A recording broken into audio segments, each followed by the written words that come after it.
Hello students, मैं अतुल सिन्हा। आज मैं आपको थर्मोडायनेमिक्स का लेक्चर 2 समझाने जा रहा हूं, जिसमें हम लोग कवर करेंगे work, heat and internal energy. इसके पहले लेक्चर 1 में मैंने आपको बेसिक कंसेप्ट्स ऑफ थर्मोडायनेमिक्स समझाया था। देखो, सिस्टम और सराउंडिंग जब एनर्जी एक्सचेंज करेगा तो वो दो फॉर्म में करेगा, वर्क और हीट के फॉर्म में। वर्क और हीट जो है एक पार्टिकुलर प्रोसेस में जब सिस्टम इनिशियल से फाइनल स्टेट में मूव करता है तो उस मूवमेंट में या तो वर्क या हीट, ये दोनों इन्वॉल्व होता है। यानी ये प्रोसेस डिपेंडेंट प्रॉपर्टी है, पाथ डिपेंडेंट प्रॉपर्टी है। ये हमेशा एक पार्टिकुलर प्रोसेस में ही नज़र आता है। दूसरा, हीट हम लोग तभी बोलते हैं जब टेम्परेचर डिफरेंस हो। टेम्परेचर डिफरेंस के कारण जो एनर्जी का एक्सचेंज होगा, दैट इज़ हीट। और वर्क हम लोग तभी बोलते हैं जब एक सर्टेन अमाउंट ऑफ एनर्जी से किसी सिस्टम या बॉडी में एक मैकेनिकल शिफ्ट या डिस्प्लेसमेंट हो। तो हीट और वर्क इस तरह से हम लोग डिफाइन करते हैं। ये दोनों डेफिनेशन से एक चीज़ तो क्लियर है कि हीट और वर्क में नेचुरल सिमेट्रिसिटी नहीं है। क्यों नहीं है? क्योंकि एक certain amount of energy heat का फॉर्म तभी होगा जब सिस्टम का पार्टिकल्स उसको नॉन यूनिफॉर्मली यूटिलाइज करेगा। नॉन यूनिफॉर्मली का मतलब उसमें डिस्प्लेसमेंट नहीं हो, केवल एक रैंडम मोशंस के रूप में वो इंक्रीज करे। और वही सेम अमाउंट ऑफ एनर्जी अगर सिस्टम यूनिफॉर्मली यूटिलाइज करेगा, जिसके कारण कि नेट डिस्प्लेसमेंट हो, तो ये वर्क का फॉर्म होगा। तो इस हिसाब से हम कह सकते हैं कि हीट और वर्क में नेचुरल सिमेट्रिसिटी नहीं है। दोनों एनर्जी का फॉर्म है, दोनों mode of exchange of energy है, लेकिन सिस्टम दोनों फॉर्म को अलग अलग तरीके से यूज करता है। अब अब आते हैं हम लोग एक्सप्रेशन ऑफ वर्क। क्योंकि थर्मोडायनेमिक्स में आपको जब भी न्यूमेरिकल सोल्व करना होगा तो वर्क का एक एक्सप्रेशन देना होगा। तो गैसियस सिस्टम के लिए सोचते हैं। गैसियस सिस्टम में जो वर्क का एक्सप्रेशन है वो पीवी वर्क है। इसको आसानी से हम लोग ड्राइव कर सकते हैं। हम लोग जानते हैं work is equal to force applied into displacement. इसी फोर्स के कारण ये डिस्प्लेसमेंट हो रहा है। और गैस के केस में प्रेशर को डिफाइन हम लोग करते हैं force applied per unit area. Force हो गया प्रेशर इनटू एरिया। तो यहाँ पर हम लोग pressure applied into area into displacement, तो एरिया इनटू डिस्प्लेसमेंट हो गया चेंज इन वॉल्यूम। तो गैसियस सिस्टम के केस में एक सर्टेन प्रेशर के कारण उसका वॉल्यूम चेंज होता है, या तो एक्सपेंड करेगा या कंप्रेस करेगा। तो ये एक्सप्रेशन जो है वर्क डन का एक्सप्रेशन है, जिसको हम लोग पीवी वर्क बोलते हैं। प्रेशर अप्लाइड ही फाइनल प्रेशर है, इसी के कारण वॉल्यूम चेंज हो रहा है। ठीक है, V final minus V initial. आप आसानी से इस पिक्चर से भी समझ सकते हैं कि एक वेसल में एक गैस इनक्लोज्ड है और यहाँ पर एक पिस्टन है। इनिशियल कंडीशन में बाहर का प्रेशर और इंटरनल प्रेशर बराबर है, इस समय इक्विलिब्रियम में है। और प्रेशर जो है इस पिस्टन, चूँकि uniform cross section area A का है, इस पे अप्लाइड हो रहा है, जिसका मैंने यूज यहाँ पर किया है। ठीक है, अब सपोज प्रेशर एक्सटर्नल को सडनली हम रिड्यूस कर देते हैं पी फाइनल में, तो वॉल्यूम जो है आई से एफ में एक्सपेंड कर जाएगा। ध्यान देना, प्रेशर अगर रिड्यूस करेंगे तो वॉल्यूम एक्सपेंड करेगा। सिमिलरली अगर प्रेशर को बढ़ा देंगे तो ये कंप्रेस कर जाएगा। तो फिलहाल मैंने एक्सपेंशन का केस लिया है। एक्सटर्नल प्रेशर को रिड्यूस करके पी फाइनल लिया तो वॉल्यूम एक्सटेंड कर गया डी एफ। तो ये जो फाइनल प्रेशर है, इसी के कारण ये एक्सपेंशन हो रहा है। तो वर्क डन में ये आपको नजर आएगा। क्लियर है? नेक्स्ट हम लोग देखते हैं पीवी वर्क पे और डिटेल में थोड़ा बात करते हैं। तो just we have seen work done is equal to pressure applied into change in volume. Pressure applied ही फाइनल प्रेशर है या एक्सटर्नल प्रेशर है, इस तरह से।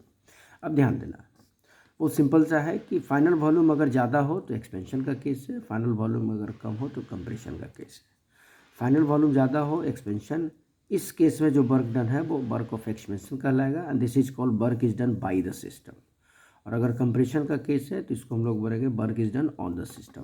एक बार फिर से इस पिक्चर को समझ लीजिए। ये इनिशियल कंडीशन है, प्रेशर अगर रिड्यूस करेंगे तो एक्सपेंड करेगा, प्रेशर अगर बढ़ाएंगे तो कंप्रेस करेगा। क्लियर? अब आते हैं आगे एक्सप्रेशन और देखते हैं क्या क्या हम लोग यूज कर सकते हैं वर्क डन में। तो work is equal to P final change in volume, ये ओरिजिनल फॉर्म है। आप इस फॉर्म में भी इसको कन्वर्ट कर सकते हैं, N R T 1 minus P F by P A. करना कुछ नहीं है, पी एफ से दोनों तरफ गुना कर दो और फाइनली आइसोथर्मल में P1 V1 P2 V2 बराबर एन आर टी का यूज कर लो। ठीक है, ये इरिवर्सिबल वर्क डन है। सपोज ये वॉल्यूम चेंज टेम्परेचर चेंज के कारण हो रहा है, तो work done equal to P delta V is equal to N R delta T. P V equal to N R T use कर लेना। तो जो चेंज इन वॉल्यूम है वो चेंज इन टेम्परेचर के कारण है। ये तभी यूज़ करना जब टेम्परेचर चेंज कर रहा हो, ठीक है। तो वर्क का ये डिफरेंट फॉर्म हो गया। अब हम लोग बात करते हैं एक बहुत इंपॉर्टेंट प्रोसेस है reversible process. Isothermal reversible work done में कौन सा एक्सप्रेशन होगा, ठीक है। तो रिवर्सेबल प्रोसेस के लिए अगर कोई प्रॉब्लम है तो लेक्चर 1 देख लेना। उसमें मैंने समझाया कि रिवर्सेबल प्रोसेस उस तरह के प्रोसेस को बोलते हैं जो इनिशियल से फाइनल जाने में इनफाइनाइट स्टेप्स लेता हो और सभी स्टेप्स नेग्लिजिबल चेंज का हो, यानी सिस्टम हर एक स्टेप में इक्विलिब्रियम में है सराउंडिंग के साथ। ये एक्चुअली क्वासी स्टैटिक प्रोसेस है। इसको समझने के लिए इस पिक्चर को देखो। मान लो ये सिस्टम इनिशियल स्टेट में है, इसको फाइनल स्टेट में ले जाना है, एक्सपेंड कराना है। कंप्रेस भी कर सकते हैं, फिलहाल एक्सपेंशन का केस है। तो बाहर के प्रेशर में नेग्लिजिबल चेंज करेंगे डीपी, तो वॉल्यूम में नेग्लिजिबल इंक्रीज होगा डीवी। इसी तरह से इनफाइनाइट स्टेप से आगे बढ़ते हुए फाइनली हम लोग पहुँचेंगे। तो अगर इस इनफाइनाइट सिमल स्टेप पे सोचेंगे तो वर्क डन जो होगा वो नेग्लिजिबल वर्क डन होगा और ये होगा पी फाइनल डी वी। और पी फाइनल कितना है, yes, P minus D P into D V. D P almost zero है, यानी टेंस टू जीरो, और पी जो है ध्यान देना गैस के प्रेशर के बराबर है। तो इस एक्सप्रेशन को हम लोग डी पी को जीरो करके पी गैस डी पी कर देंगे, ठीक है।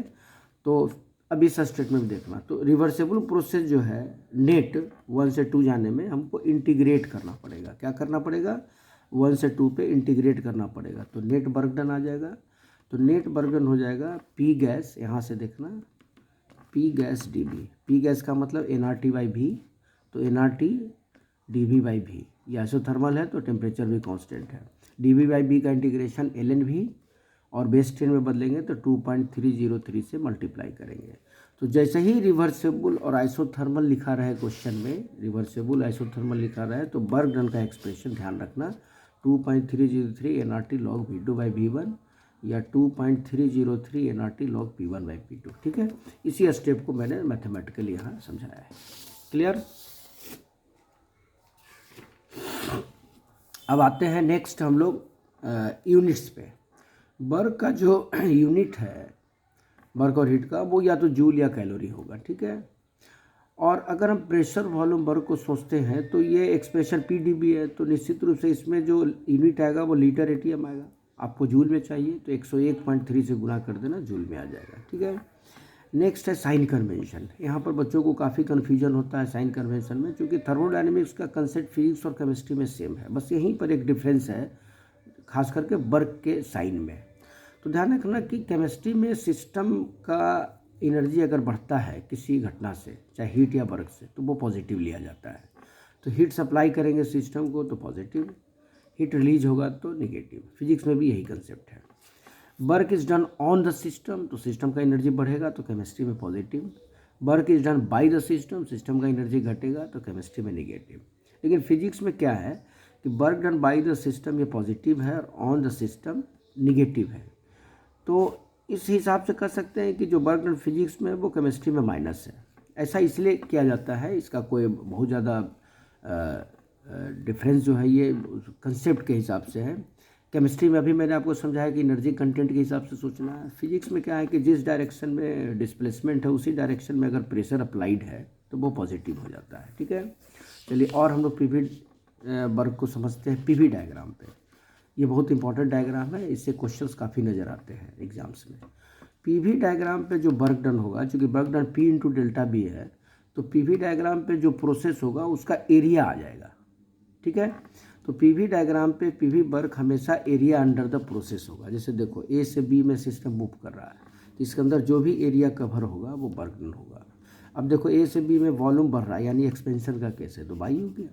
सिमिलरली इस वाले पिक्चर पे देखो, सिस्टम डिफरेंट स्टेप को फॉलो करते हैं, फाइनली डी पे आता है। तो ए से बी एक स्टेप है, बी से सी है, सी से डी है, ठीक है। तो नेट जो वर्क डन होगा वो ए से सी होगा। यहाँ पर देखना इस प्रोसेस के अंदर एरिया ये कवर हो रहा है तो ये वर्क डन होगा। अगेन ये ए से सी पे कंपेयर करो, वॉल्यूम एक्सपेंड कर रहा है तो वाई हो जाएगा। अब यहाँ देखो सिस्टम ए से बी, एरो पे ध्यान देना, एरो का डायरेक्शन, सिस्टम ए से बी मूव कर रहा है लेकिन यहाँ पर वॉल्यूम डिक्रीज कर रहा है, यानी कंप्रेशन का केस है। तो work is done on the system और इस प्रोसेस के अंदर ये एरिया ये होगा। तो अब ये बताने का कुछ कारण है एरिया। कभी कभी क्या होता है कि पीवी डायग्राम हो और आपको वर्क डन निकालना और ज्योमेट्री बहुत सिंपल हो, जैसा कि यहाँ देखो, यहाँ पर आपसे पूछ देगा वर्क डन क्या होगा, तो सीधा आप एरिया निकाल लेंगे। हाँ, ये अलग बात है कि साइक्लिक प्रोसेस है, तो साइक्लिक प्रोसेस में क्या होगा, जो एरिया होगा इनक्लोज्ड पाथ का वो नेट वर्क डन हो जाएगा। तो ये एक साइक्लिक प्रोसेस है, ये साइक्लिक प्रोसेस है, ये साइक्लिक प्रोसेस है, ये सब में वर्क डन जो होगा एरिया ऑफ इनक्लोज्ड पाथ होगा। तो सपोज इस केस में आपको वर्क डन निकालना है, पीवी डायग्राम है, तो area of triangle work done होगा। आप यहाँ देख लेना, साइक्लिक प्रोसेस अगर है तो बाई बोलना, और क्लॉक वाइज प्रोसेस है तो बाई बोलना, और एंटी क्लॉक वाइज प्रोसेस है तो ऑन बोलना। यहाँ मैंने मेंशन करा दिया है साइक्लिक प्रोसेस में, ठीक है। अब जैसे इस ये बहुत इंटरेस्टिंग क्वेश्चन है, सर्किल है। अब देखा यहाँ पर एंटी क्लॉक वाइज है, तो इसमें जो वर्क डन होगा ऑन होगा, और क्या होगा, पीवी डायग्राम, तो एरिया ऑफ सर्किल हो जाएगा। अब देखो सर्किल का एरिया पाई आर स्क्वायर होता है, लेकिन यहाँ पर आपको ये दोनों रेडियस सेम है, लेकिन आपको पाई ओ ए इंटू ओ बी लेना है। ओ ए से क्या हो जाएगा, वॉल्यूम मिल जाएगा, और ओ बी से प्रेशर मिल जाएगा, क्योंकि वर्क डन के एक्सप्रेशन में पी और भी दोनों का यूनिट नज़र आना चाहिए, ठीक है, तभी हम लोग जूल में कन्वर्ट करेंगे। उसी तरह से इस डायग्राम में एरिया ऑफ दिस ज्योमेट्री हो जाएगा। अब यहाँ एक्सपेंशन का केस है, क्लॉक वाइज है तो बाई हो जाएगा। ये साइक्लिक प्रोसेस नहीं है, केवल मैंने समझाया। वी और टी का ग्राफ है, ध्यान देना। तो ओरिजिन से लाइन पास कर रहा है, तो ये हो गया आइसोबेरिक, ये हो गया आइसोकोरिक, ये हो गया आइसोथर्मल, ठीक है। तो जो नेट वर्क डन होगा सभी स्टेप को आपको जोड़ देना है। सिमिलरली ये पीटी का डायग्राम है, इसी तरह से आप सोचेंगे। यहाँ पर मैंने एक लूप का फॉर्म लिया है, तो ध्यान देना, यहाँ पर जब लूप का फॉर्म हो तो वर्क डन कैसे डिसाइड करेंगे, तो लूप जो बिगर लूप होगा वो डिसाइड करेगा नेट वर्क डन। तो देखो बिगर लूप में जो प्रोसेस है वो क्लॉक वाइज है, तो नेट वर्क डन यहाँ पर बाई होगा, क्लियर, क्योंकि जो ऑन वाला होगा वो इसमें से कुछ ना कुछ रिडक्शन हो जाएगा। नेक्स्ट बात करते हैं,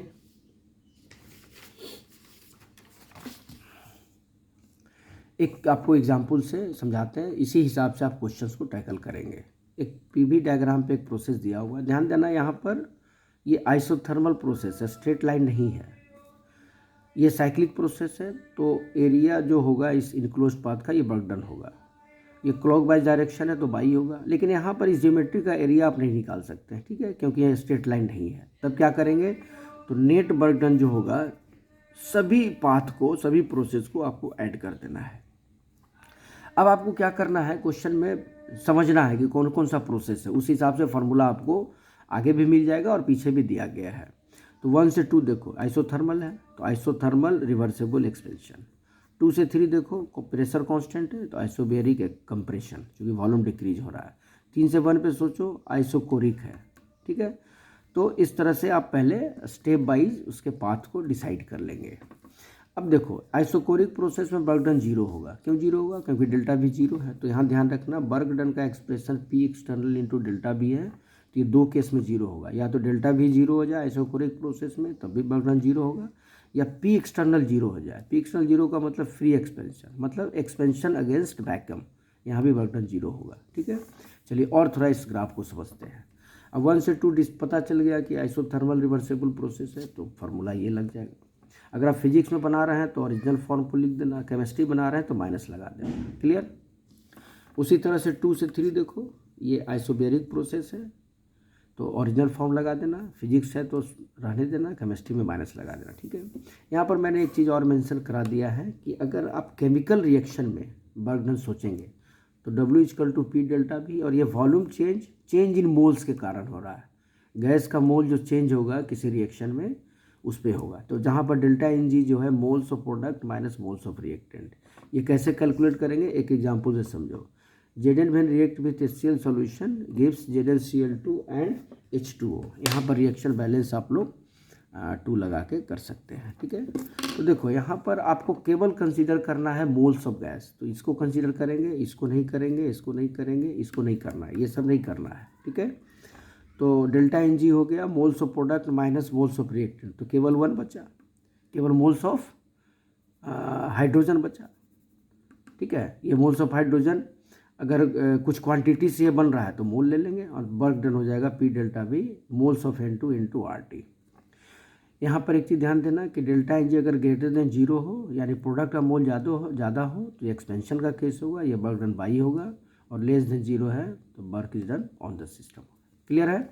चलिए फाइनली हम लोग देखते हैं एक और टॉपिक काफ़ी इंपॉर्टेंट है, इंटरनल एनर्जी। किसी भी सिस्टम पे जब एनर्जी एक्सचेंज हम लोग देखते हैं तो निश्चित रूप से उसके एनर्जी को पहले हमको डिफाइन करना पड़ेगा या स्पेसिफाई करना पड़ेगा। क्यों? क्योंकि सिस्टम जब हीट और वर्क इन्वॉल्व होगा, एनर्जी एक्सचेंज करेगा हीट और वर्क के रूप में, तो उसका अपना एनर्जी भी डिस्टर्ब होगा।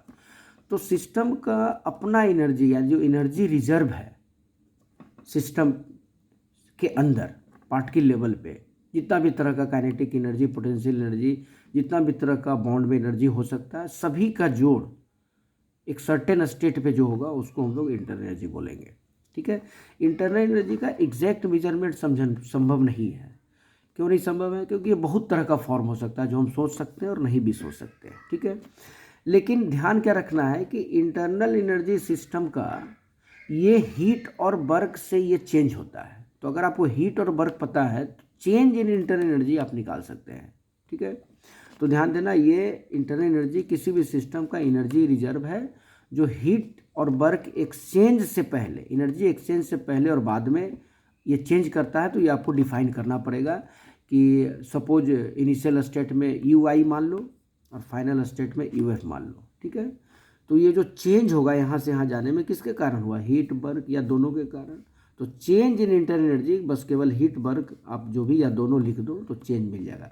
तो चेंज आप कैलकुलेट कर सकते हैं, एग्जैक्टली इंटरनल एनर्जी का मेजरमेंट संभव नहीं है। अब सेकेंड पार्ट देखो, internal energy is equal to sum of all kinds of K and P.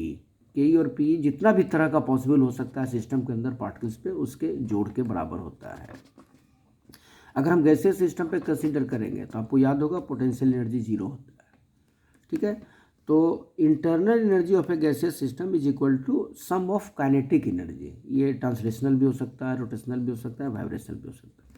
Kinetic theory of gas में हम लोग ने देखा था कि ट्रांसलेशनल काइनेटिक एनर्जी 3/2 RT है। यानी इस हिसाब से कह सकते हैं कि गैस का इंटरनल एनर्जी टेम्परेचर डिपेंडेंट है। तो अगर आइसोथर्मल प्रोसेस हो और चेंज इन इंटरनल एनर्जी बताना हो तो ये जीरो हो जाएगा, क्योंकि आइसोथर्मल प्रोसेस में डेल्टा टी जीरो होता है। ठीक है? दूसरा, इंटरनल एनर्जी स्टेट प्रॉपर्टी है, एक सर्टेन स्टेट पे डिफाइंड है और एक्सटेंसिव भी है, मतलब क्वांटिटी चेंज होगा तो यू भी चेंज होगा। साइक्लिक प्रोसेस में change in internal energy zero हो जाएगा क्योंकि स्टेट प्रॉपर्टी है। तो किसी भी साइक्लिक प्रोसेस में आप ध्यान देना, किसी भी साइक्लिक प्रोसेस में चाहे ये वाला पार्ट हो, ये वाला पार्ट हो, सब में change in internal energy zero हो जाता है। ठीक है?